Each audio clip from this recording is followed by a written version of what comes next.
In a bustling slum lived a widow whose life was a daily struggle. One morning, she went out to buy groceries. The day before, she had bought items worth 350 rupees and paid with a 500 rupee note.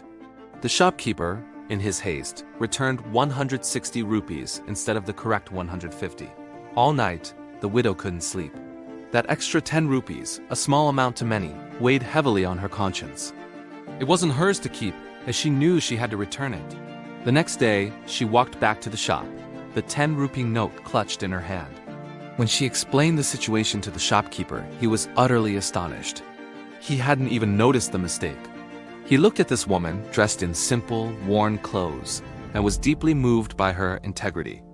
He couldn't help but ask why she had gone to such trouble for such a small sum. Her answer was simple, yet profound. "My late husband," she said softly, "always taught me one thing. Never keep even a single penny that doesn't belong to you. He believed that Allah sees everything, and we will be held accountable for all our deeds.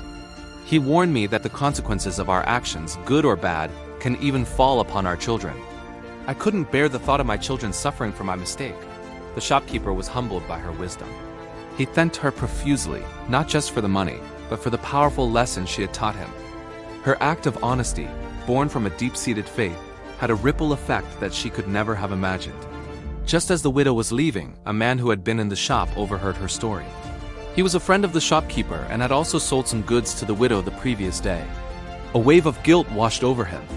He approached her nervously and confessed that he too had made a mistake. In his transaction with her, he had accidentally overcharged her by 500 rupees. He had realized his error later, but hadn't known how to find her.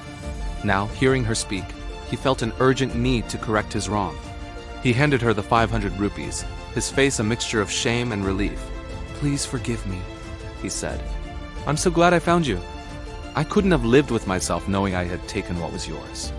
The widow, taken aback by this turn of events, accepted the money with gratitude. She explained that she had been saving that money for an emergency, and asked him kindly not to mention it to her sister-in-law, as she wanted to return it without any fuss. The two parted ways, both feeling a sense of peace. But the story doesn't end there. The ripples of the widow's honesty continued to spread. A few days later, another man appeared at her doorstep. He was a friend of her late husband, Wakar.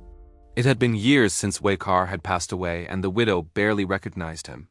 The man looked distressed, his eyes filled with regret. He began to speak, his voice trembling. "Years ago," he confessed, "your husband Wakar loaned me 100,000 rupees. He was a good friend, and he trusted me completely. After he passed away, I kept the money. Greed got the better of me. I told myself that no one knew about the loan, and I could get away with it." He paused, taking a deep breath. "But for years, the guilt has been eating me alive.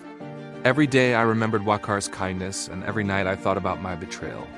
I couldn't escape the feeling that Allah was watching me, that I would have to answer for this someday. Hearing stories in the neighborhood about your honesty, about the 10 rupees you returned, it was the final push I needed. I realized I couldn't carry this burden any longer." He then handed her a thick envelope containing the 100,000 rupees. "Please take this," he pleaded. "It is rightfully yours. I am so sorry for my actions.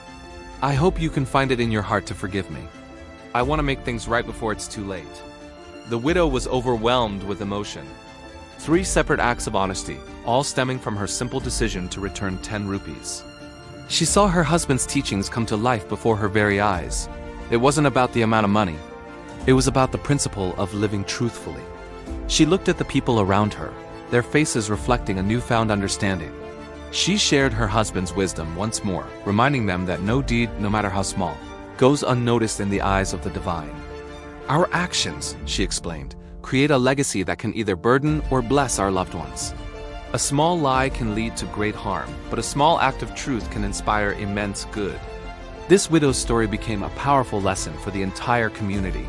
It showed them that integrity isn't about grand gestures. It's about the small choices we make every single day.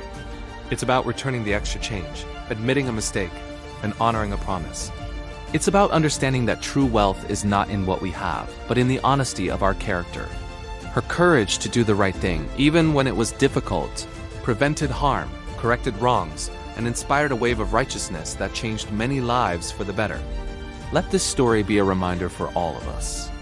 Honesty is a currency that never loses its value. It enriches not only our own lives, but the lives of everyone we touch. Thank you for watching. If this story moved you, please like, share, and subscribe for more content that inspires.